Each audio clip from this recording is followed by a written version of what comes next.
ভূমিকা ছাড়াই আমি আমার মূল আলোচ্য বিষয় গীবতের পরিণামের দিকে অগ্রসর হচ্ছি। এই বিষয়টি নির্ধারণ ও নির্বাচন করার কারণ এই আমল নামক পাপ কাজটি আমাদেরকে এমন ভাবে গ্রাস করেছে যার থেকে নিষ্কৃতি পাওয়া দুঃসাধ্য ব্যাপার, যার অদৃশ্য মায়াজালে পুরো সমাজ তথা মানব জাতি দিনের পর দিন আবদ্ধ হতেই চলেছে, যা সদা সর্বদা শেয়ার ন্যায় আমাদের পিছু পড়ে চলেছে। এর থেকে নিজে বিরত থাকা ও সমাজকে বিরত রাখা আমাদের নৈতিক দায়িত্ব কর্তব্য। এর থেকে আমরা তখনই পরিত্রাণ পেতে পারি যখন আমরা জানবে আসল পরিচয়, জানবে অস্তিত্ব এবং এর ভয়াবহতা থেকে অবগত থাকবো। স্বল্প সময়ের ব্যবধানে এই ভাইটাল পয়েন্টের উপর গোনাগাতা কয়েকটি শব্দ শিল্প দ্বারা যথার্থ রশ্মি সম্মত করা বাস্তবিক সীমাহীন সমুদ্রকে সংকীর্ণ ঘাটের মধ্যে পরিস্ফুট করেন নাই।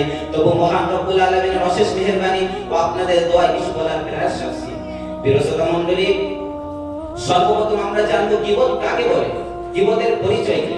গীবত হলো একটি আরবি শব্দ যার আবিধানিক অর্থ হলো পরনিন্দা করা, দুশ্চর্চা করা, উৎসাহ টানা, পিছনে সমালোচনা করা, কারো অনুপস্থিতিতে তার দোষগুলো অন্যের সামনে তুলে ধরা। গীবতের পারিভাষিক অর্থ হুজুর সাল্লাল্লাহু আলাইহি ওয়াসাল্লামের ভাষায় খুবই সুস্পষ্ট ও অত্যন্ত সুন্দরভাবে ফুটে উঠেছে। হযরত আবু হুরায়রা রাদিয়াল্লাহু তাআলা আনহু বলেন, নবী করিম সাল্লাল্লাহু আলাইহি ওয়াসাল্লাম ইরশাদ করেছেন, আতাদরুনা মাল গীবা, ওহে আমার সাথীগণ, তোমরা কি জানো গীবত কি? যখন সাহাবাগণ বললেন এই ব্যাপারে আল্লাহ তার রাসূলই সবথেকে ভালো জানেন, নবী করিম সাল্লাল্লাহু আলাইহি ওয়াসাল্লাম বললেন, যিকরুকা আখাকা বিমা ইয়াকরাহু, তোমার ভাইয়ের সম্পর্কে এমন কিছু বলা যা সে অপছন্দ করে। জিজ্ঞাসা করা হলো, আবার আইতা ইন কানা ফি আকিহি মাকুল, আমি যা বলছি সেটা যদি আমার ভাইয়ের মধ্যে বিদ্যমান থাকে তাহলে কি এটা গীবত হবে? নবী করিম সাল্লাল্লাহু আলাইহি ওয়াসাল্লাম বললেন, ইন কানা ফিহি মা তাকুলু ফাকাদ ইত্তাবতাহু ওয়া ইল্লাম ইয়াকুন ফাকাদ বাহাত্তাহু, তুমি তার দোষগুলো সম্পর্কে যা বলছো সেটা যদি তার মধ্যে বিদ্যমান থাকে তাহলে তুমি তার গীবত করলে, নচেত তুমি তার প্রতি অপবাদ আরোপ করলে। তাহলে বোঝা গেল কারোর পশ্চাতে তার কাজকর্ম, গুণ, অভ্যাস ইত্যাদি অপরের সামনে তুলে ধরার নামই হলো গীবত, নচেত তা হবে অপবাদ। প্রিয় শ্রোতা মণ্ডলী, গীবত একটি অত্যন্ত ভয়াবহ জঘন্য ঘাতক পাপ যা ইসলামে সম্পূর্ণভাবে নিষিদ্ধ। আমাদের সমাজে যেসব পাপের প্রচলন সবচেয়ে বেশি তার মধ্যে গীবত হলো অন্যতম। কারণ এই পাপটি নিরহ ঘাতকের মতো বান্দারও জানতে, বান্দার নেকির ভান্ডার, বান্দার পুণ্যের কোষাগার বিশ্বাস করে দেয়, বান্দাকে জাহান্নামের প্রজ্বলিত হুতাশনে নিক্ষেপ করে ছাড়ে। এটি চুরি, ডাকাতি, মদ, জুয়া, জোর, জুলুম, অত্যাচার, ব্যভিচার, নির্যাতন, নিপীড়ন, এমনকি মরা মানুষের পচা মাংস খাবার থেকেও নিকৃষ্ট। অথচ অবাক করা ব্যাপার হলো এই কাজটি মানুষ করে থাকে সর্বক্ষণে সর্বস্থানে, চাই পুরুষ হোক বা নারী, চাই যুবক বা যুবতী, বাচ্চা বা বৃদ্ধ, দিনের উজালে বা রাতের আধারে, পাড়ায় পাড়ায়, গ্রামে গ্রামে, বাজারে বা শহরে, হাটে বা মাঠে, গাড়িতে বা বাড়িতে, মোট কথা চায়ের আসর থেকে শুরু করে সোশ্যাল মিডিয়া সহ স্বাভাবিক আলাপচারিতায় এটা যেন স্বভাবসুলভ ব্যাপার হয়ে দাঁড়িয়েছে। এখন তো মনে হয় যে কোনো অনুষ্ঠান, যে কোনো বৈঠক, যে কোনো সবাই গীবত ছাড়া অসম্পূর্ণ। এটি যেন আমাদের খাবারের জন্য হজমোল্লা ও সুস্থ থাকার টনিক। প্রিয় শ্রোতা মণ্ডলী, আরো অবাক করার বিষয় হলো এই বিমান বিধ্বংস গঠিত পাপটি মানুষ করে থাকে বিশ্বের যে শান্তির স্থান তথা নবীর ঘর, মাদ্রাসা, আল্লাহর ঘর, মসজিদে বসে। এমনকি যারা উলামা ও রাসূলুল্লাহকে অধীনস্থ, যারা খৈরুম মান তাআল্লামাল কুরআন ওয়া আল্লামাল অধীনস্থ, অর্থাৎ আলেম সমাজে, ছাত্র সমাজে এটি প্রতিনিয়ত বিস্তার লাভ করছে, যার ফলে প্রতিটি ওয়াজ নসিহত, ইসলাহি মাহফিলে এর বিষাক্ত ঘ্রাণ পাওয়া যাচ্ছে। প্রিয় শ্রোতা মণ্ডলী, আমাদের মধ্যে অনেকে আছে তারা বলে আমি তো গীবত করি না, বরং আমি শুধু গীবত শুনি, সুতরাং আমি গীবতের ভয়াবহতা থেকে বেঁচে আছি। না বন্ধু না, এটা একেবারে ভ্রান্ত ধারণা। গীবত করা যে পরিমাণ বিধ্বংসী, ঠিক সেই পরিমাণ গীবত শোনা। মহান রব্বুল ইজ্জত কোরআন মাজিদে সূরা কসসের 55 নম্বর আয়াতের মধ্যে বলেছেন, ওয়াইদা সামিউল লাগবা আরিদু আনহু, তারা যখন ওয়াসার বা শ্রবণ করে তারা যেন তা উপেক্ষা করে। ইমাম কাতাদা রাহমাতুল্লাহ আলাইহি বলেছেন, ইন্না সিমাআল গীবাতি ওয়াল ইসতিমা' ইলাইহি লা তাজুজ ফাকাইলুহা ওয়া সামিউহা ফিল ইসমি সাওয়া।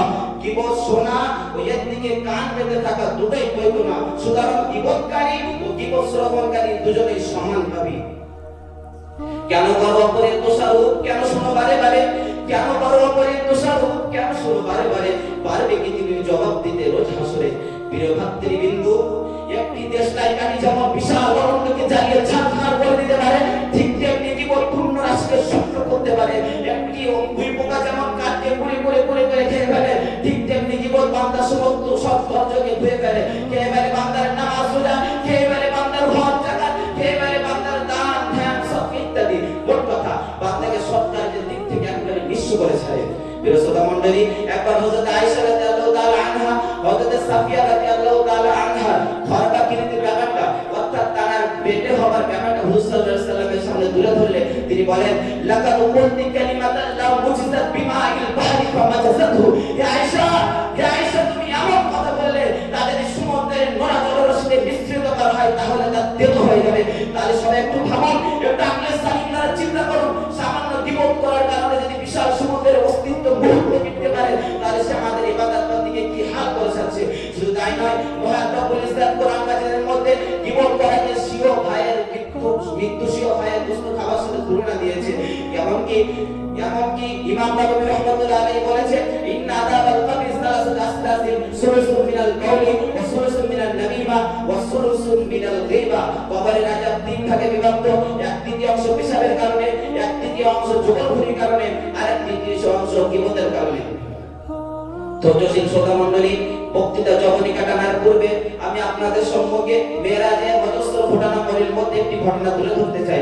নবী করিম সাল্লাল্লাহু আলাইহি ওয়াসাল্লাম তার পাঁচ জবানে বলেছেন, আমি যখন মেরাজের রাতে গমন করছিলাম আমি এমন একটা লোকের পাশ অতিক্রম করলাম, তাদের লোকগুলো ছিল ভিতরে, তারা তাদের লোক দিয়ে নিজের মুখমণ্ডল বক্ষমণ্ডলীকে ছিঁড়ছিল।